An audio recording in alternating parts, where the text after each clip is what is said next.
अब देखिए, तो क्लास 8 के बच्चे, तो पिछला वीडियो में मैंने आप लोगों को टाइप्स ऑफ कॉन्टैक्ट फोर्स के बारे में बताया था, सबका मैं डिफिनीशन लिखा था। अब देखिए types of non contact force, ठीक है। नॉन कॉन्टैक्ट फोर्स में सबसे पहला ग्रेविटेशनल फोर्स, जिसको हम लोग वेट भी कहते हैं। मैंने बताया था पिछले वीडियो में मास और वेट का सेम मीनिंग समझते हैं इंग्लिश में। मास मीन्स वजन, वेट मीन्स वजन, बट साइंस में मास और वेट दोनों अलग है।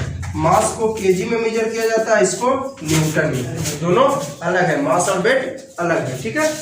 तो देखिए ग्रेविटेशनल फोर्स क्या है कि the force which is exerted by celestial body. अब सेलेस्टियल बॉडी क्या हुआ? सेलेस्टियल बॉडी का मतलब हो गया आकाशीय पिंड, आकाशीय वस्तु। आकाशीय पिंड में क्या हो गया? हमारा अर्थ, मून, जुपिटर, मार्स, जितने भी आप स्काई में देखते हो वो सारे के सारे सेलेस्टियल बॉडी। सेलेस्टियल बॉडी का मतलब केवल अर्थ नहीं हुआ। हम लोग अर्थ पर हैं तो इसलिए अर्थ के बारे में ज़्यादा एग्जाम्पल देते हैं, अर्थ के बारे में चर्चा ज़्यादा करते हैं, जबकि ऐसी कोई बात नहीं है। सेलेस्टियल बॉडी आपको जो मून, जुपिटर, सैटर्न, मार्स वगैरह वगैरह सारे के सारे जो स्काई में आप नाइट टाइम में देखते हो, ऑल आर सेलेस्टियल बॉडीज, ठीक है। तो force which is exerted by celestial body, वह फोर्स जो सेलेस्टियल बॉडी के द्वारा लगाया जाता है on an object called gravitational force. जैसे falling of a stone from a height on earth, मैंने बताया था ग्रेविटेशनल फोर्स हमेशा नीचे लगता है। बार बार बोला था gravitational force always exerts downward, लेकिन ग्रेविटेशनल फोर्स केवल अर्थ के द्वारा लगता है। अगर ऐसा सोच रहे हैं तो बहुत बड़ी भूल कर रहे हैं आप। ग्रेविटेशनल फोर्स मतलब force exerted by Earth, force exerted by moon, force exerted by sun, force exerted by वगैरह वगैरह, जुपिटर वगैरह वगैरह, ठीक है। तो सारे के सारे सेलेस्टियल बॉडी के पास अपना एक फोर्स है, किसी के पास ज्यादा फोर्स है, किसी के पास कम है। मैंने बताया था अर्थ के लिए 9.8 मीटर पर सेकंड स्क्वायर एक्सीलरेशन, मून के लिए 9.8/6। तो सबका अलग अलग है। जुपिटर का आपको लगभग है इसका 3 गुना, लगभग इसका 28 मीटर पर सेकंड स्क्वायर जुपिटर के लिए है। तो सबके लिए अलग अलग एक्सेलरेशन है, सबके खींचने का रेट अलग अलग होता है, ठीक है। हाँ, तो इसे थोड़ा सा ध्यान रखोगे, छोटी छोटी बात। सेलेस्टियल बॉडी का मतलब ये नहीं कि अर्थ, ग्रेविटेशनल फोर्स में ये नहीं कि the force which is exerted by earth, नहीं। थोड़ा स्टैंडर्ड डिफिनीशन लिखोगे तो सेलेस्टियल बॉडी लिखना पड़ेगा, क्योंकि सारा का सारा सेलेस्टियल बॉडी अपना एक फोर्स रखता है। अर्थ भी खींचता है, मून भी खींच रहा है, इसको अभी यहाँ से छोड़ देंगे, कहाँ गिर गया? नीचे। किस फोर्स के कारण? तो ग्रेविटेशनल फोर्स के। अगर इसको मून पे छोड़ेंगे तो मून पे भी गिरेगा, लेकिन मून पे धीरे धीरे गिरेगा, क्योंकि अर्थ पर का रेट है खींचने का 9.8 और मून पर 9.8/6, यानी लगभग 1.6, ठीक है। तो सबका अलग अलग रेट है, ठीक है। हाँ, या लिखा है free falling stone. Free falling मतलब होता है अकेला, कोई उसके साथ नहीं है। जैसे इसको हम अभी ये फ्री फॉलिंग कहिएगा, इसको अभी हम हाथ पकड़े हुए हाथ में, जब इसको छोड़ देंगे ये फ्री फॉलिंग हो गया, ठीक है। तो free falling stone is attracted by moon. कोई फ्री फॉलिंग स्टोन है जो कि मून से अट्रैक्टेड हो जाता है, इसका मतलब सारा का सारा सेलेस्टियल बॉडी फोर्स लगाता है। अब देखिए मैग्नेटिक फोर्स, ठीक है। तो सेलेस्टियल ग्रेविटेशनल फोर्स का मतलब ये नहीं कि केवल अर्थ लगाएगा। ग्रेविटेशनल फोर्स का मतलब सारा का सारा celestial body, all celestial body have a force to attract an object. सब कोई जो है अर्थ पर कोई चीज गिर जाता है नीचे की ओर छोड़िएगा तो मून पर भी, जुपिटर पर भी, सब पे गिर जाता है, ठीक है। अब देखिए magnetic force, the force which is exerted by magnet on iron material, ठीक है। वह फोर्स जो आपका एक्सर्टेड होता है किसके द्वारा? The force which is exerted by magnet on iron material, है ना।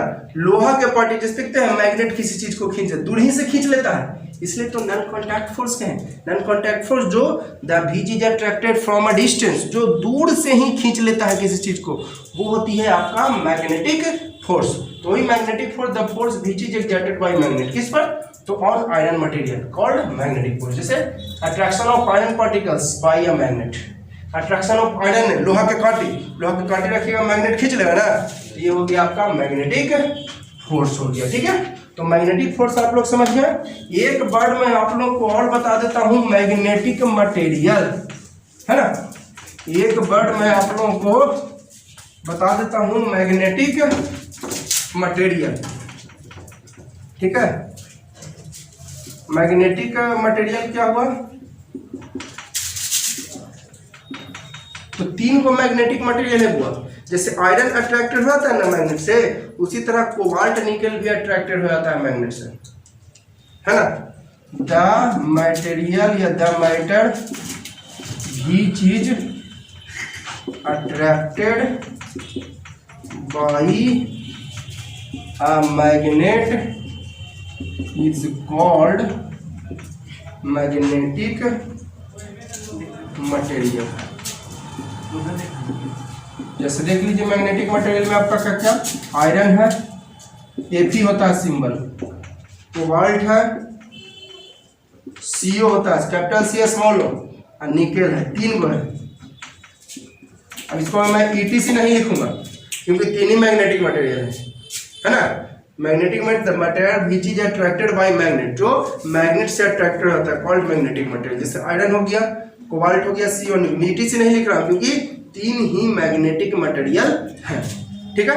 अब मैग्नेट क्या है, तो मैग्नेट क्या है, तो मैग्नेट एक सबस्टांस है जो 2 गो पोल रखता है, नॉर्थ पोल और साउथ पोल। मैग्नेट क्या है, तो यह भी एक it is a matter which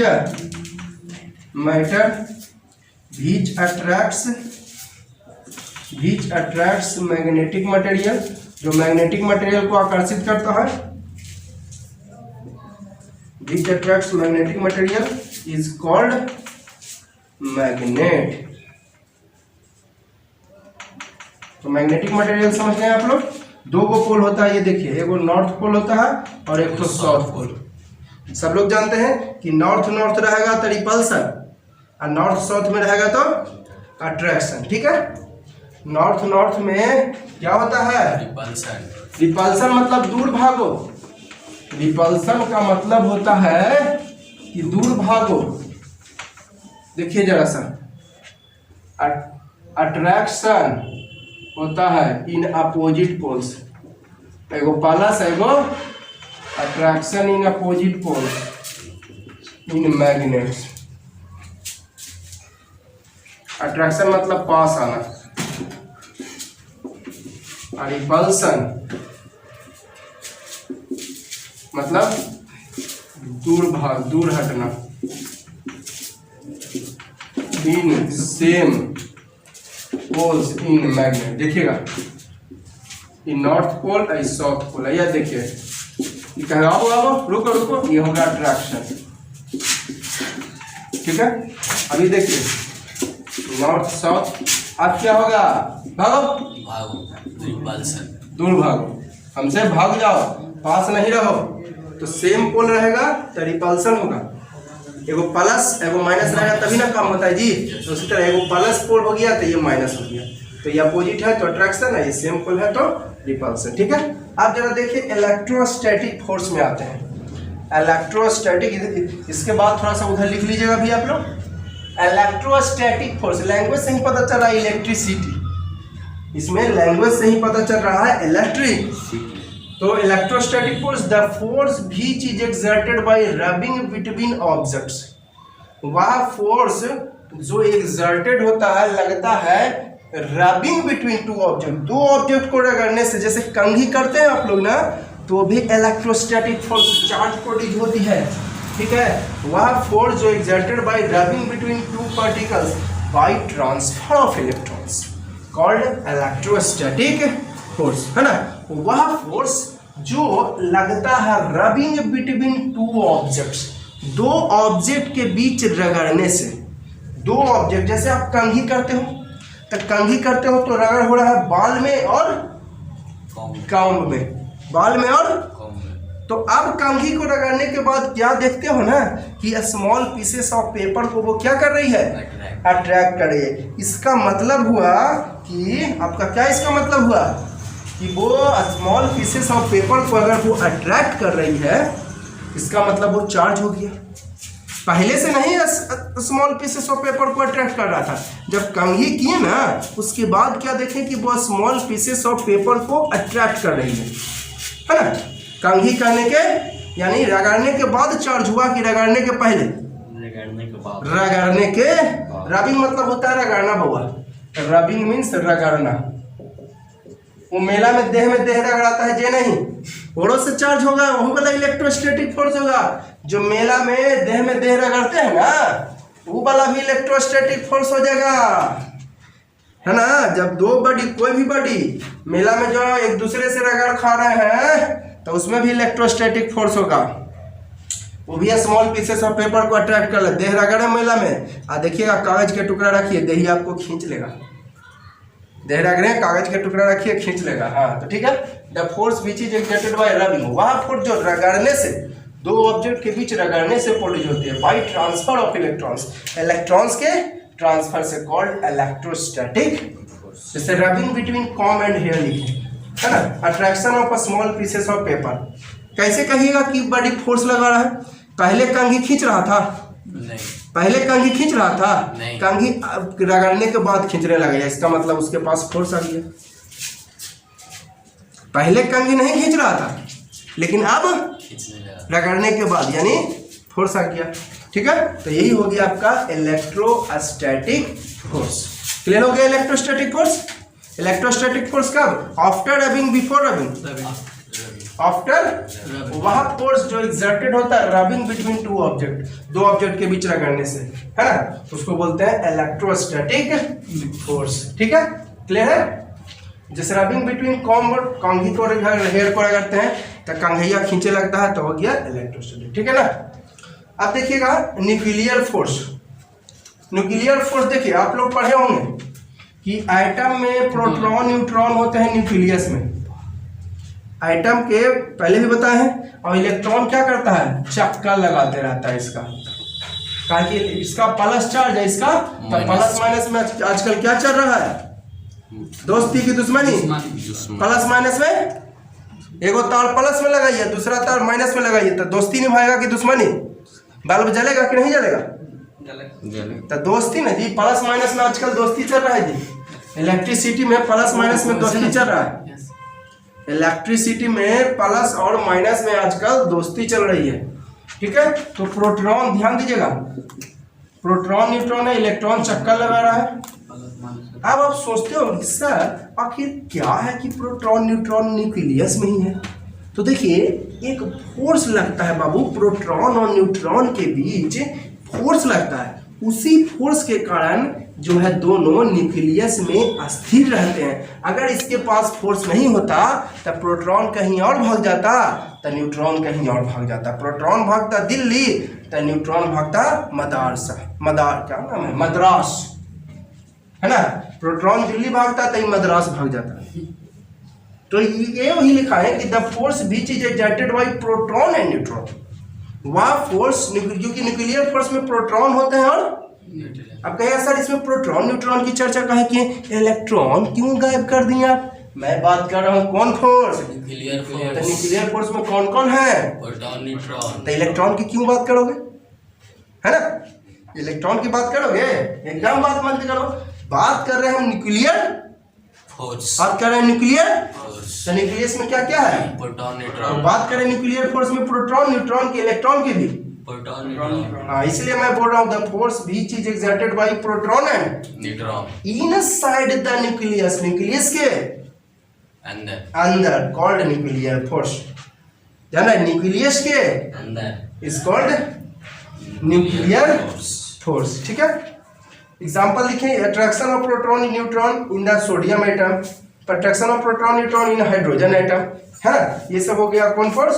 किसी भी कोई भी आइटम आप ले लीजिए, किसी भी आइटम के प्रोटॉन न्यूट्रॉन अगर एक जगह स्थिर है न्यूक्लियस में, तो एक फोर्स के कारण, उसी फोर्स को बोलते हैं न्यूक्लियर फोर्स।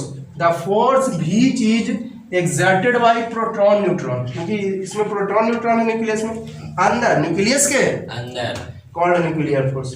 जैसे प्रोटॉन इलेक्ट्रॉन न्यूट्रॉन का अट्रैक्शन होता है सोडियम एटम में, प्रोटॉन न्यूट्रॉन का अट्रैक्शन होता है हाइड्रोजन एटम में।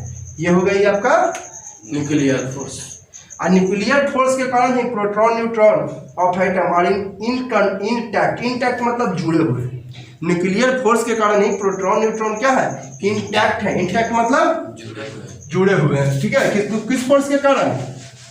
न्यूक्लियर फोर्स के कारण ही प्रोटॉन न्यूट्रॉन और इंटैक्ट, इंटैक्ट मीन्स जुड़े हुए, आखंड अलग, माने नहीं, आखंड माने खंड माने टुकड़ा, आखंड माने टुकड़ा नहीं, यानी टुकड़ा नहीं होते हैं। किसके कारण? ये प्रोटॉन न्यूट्रॉन टुकड़ा नहीं होते हैं न्यूक्लियर फोर्स के कारण। ठीक है, एक चीज और देख लीजिए, कुछ पॉइंट लिखा देता हूं मैं, समझ गए ना। Due to nuclear force, nuclear force के कारण ही प्रोटॉन न्यूट्रॉन इंटैक्ट रहता है, मतलब अखंड है, मैंने जुड़े हुए हैं, शामिल है। अगर न्यूक्लियर फोर्स नहीं होता तो प्रोटॉन दिल्ली, तो न्यूट्रॉन मद्रास, सॉरी मदरसा में बोल देता हूँ, मद्रास। ठीक है, अब देखिए एक चीज और, all bodies become charge due to rubbing except metals, है ना। सारा बॉडी जो है चार्ज हो जाता है रबिंग से, किसको छोड़कर? मेटल्स को छोड़कर। सारा का सारा बॉडी क्या हो जाती है? चार्ज हो जाती है, किसको छोड़कर? मेटल्स को छोड़कर। Because all metals have plus charge. अब प्लस प्लस में आजकल क्या चल रहा है जी? दुश्मनी। प्लस एंड प्लस तो रिपल्सन, भागो, है ना। अब प्लस एंड माइनस, आओ अट्रैक्शन। तो सारा मेटल्स का प्लस चार्ज है, तो भागवे ना करेगा जी। और कोई भी दो ऑब्जेक्ट को, लेकिन क्या ऑल बॉडीज बिकम चार्ज, सारा बॉडी चार्ज होता है रबिंग करने से। कोई भी दो ऑब्जेक्ट को रगड़िएगा तो चार्ज हो जाता है। देह में देह रगड़िए चार्ज हो जाएगा, कंघी में बाल रगड़िए, है ना, चार्ज हो जाएगा। लेकिन मेटल को छोड़कर, because all metals have plus charge. ठीक है, क्लियर है। तो इस वीडियो के लिए मैं इतना ही रख रहा हूँ, और नोट कर लोगे इस चारों डेफिनेशन नोट करने के बाद इधर वाला नोट कर लोगे, और उसके बाद इधर वाला, चारों डेफिनेशन नोट करोगे, फिर इधर, और फिर ये वाला भी पॉइंट नोट कर। अब देखिए कुछ और पॉइंट्स मैं बता रहा हूँ। सी जो यूज होता है वो कूलॉम के लिए, जहां भी कैप सी है ना, तो आप समझिए कि किसके लिए यूज किए हैं? कूलॉम, चार्ज को मेजर किया जाता है। ठीक है, चार्ज इज मेजर्ड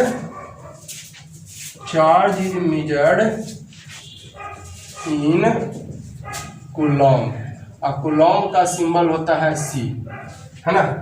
चार्ज को मेजर किया जाता है, जैसे इलेक्ट्रिसिटी को एम्पियर में, है ना, टाइम को सेकंड में, उसी तरह चार्ज को कूलॉम में मेजर किया जाता है, यानी यूनिट हो गया, चार्ज का यूनिट हो गया कूलॉम। देखिए प्रोटॉन का प्लस चार्ज होता है, इलेक्ट्रॉन का माइनस, और न्यूट्रॉन का नो चार्ज होता है।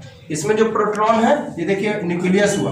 न्यूक्लियस किसको कहते हैं? Centre of an item, nucleus कहते हैं, ये सेंटर ऑफ आइटम है, the centre of an item is called nucleus. Hindi में इसे कहते हैं नाभि। ठीक है, तो देखिएगा अब कुछ और पॉइंट्स मैं बता रहा हूँ। सी यूज होता है कूलॉम के लिए। कूलॉम क्या है? तो charge is measured in coulomb, charge को मेजर किया जाता है कूलॉम में। ठीक है, charge is measured in coulomb, यानी जिसमें ये यूनिट हो गया, चार्ज का यूनिट हो गया कूलॉम, जिसमें मेजर किया गया वो होता है आपका यूनिट, है ना।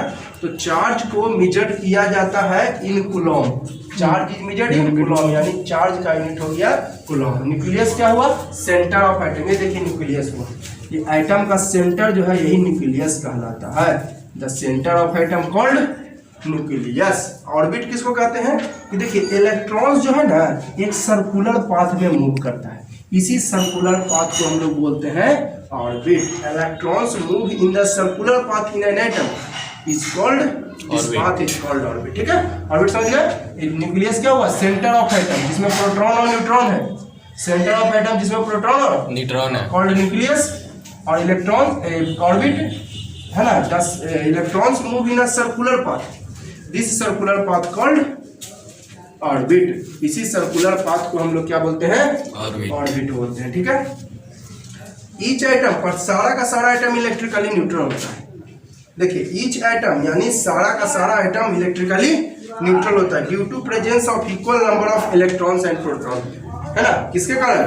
क्योंकि इलेक्ट्रॉन्स भी उतने ही होते हैं और प्रोटॉन्स भी उतने ही होते हैं, है ना। Each item is electrically neutral, सारा का सारा आइटम इलेक्ट्रिकली न्यूट्रल होता है। किसके कारण?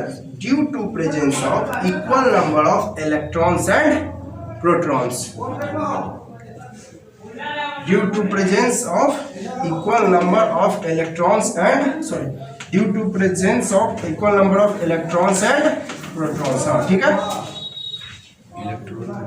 देखिए यहाँ पर न्यूट्रॉन लिखा गया, ठीक है, इलेक्ट्रिकली न्यूट्रल होगा, इलेक्ट्रिकली न्यूट्रल। इलेक्ट्रिकली न्यूट्रल का मतलब होता है electrically neutral means net charge equal 0, ठीक है। तो ईच आइटम इलेक्ट्रिकली न्यूट्रल, यहाँ पर न्यूट्रॉन लिखा गया था प्रत्येक, क्योंकि due to presence of equal number of electrons and proton. Electron का चार्ज होता है माइनस इतना और प्रोटॉन का चार्ज होता है प्लस इतना। जितना इलेक्ट्रॉन का चार्ज उतना ही प्रोटॉन का, इसलिए चार्ज सेम हुआ तो नेट चार्ज 0 हो जाएगा, ठीक है। प्रत्येक आइटम इलेक्ट्रिकली न्यूट्रल है due to presence of equal number of electrons and, क्योंकि इलेक्ट्रॉन्स भी उतना ही होते हैं और प्रोटॉन्स भी उतना ही होते हैं। इलेक्ट्रॉन का चार्ज माइनस में इतना और प्रोटॉन का चार्ज प्लस में इतना, ठीक है, क्लियर है। तो उतना ही माइनस में उतना ही प्लस में तो 0 हो जाएगा। Electrically neutral means net charge 0, ठीक है। तो आज के लिए वीडियो के लिए इतना ही रख रहा हूँ, और अगर आप लोगों को वीडियो अच्छी लग रही हो तो प्लीज़ लाइक कर दो, सब्सक्राइब कर दो और दोस्तों को शेयर कर दो, ताकि आने वाले वीडियो का लाभ आपके दोस्त भी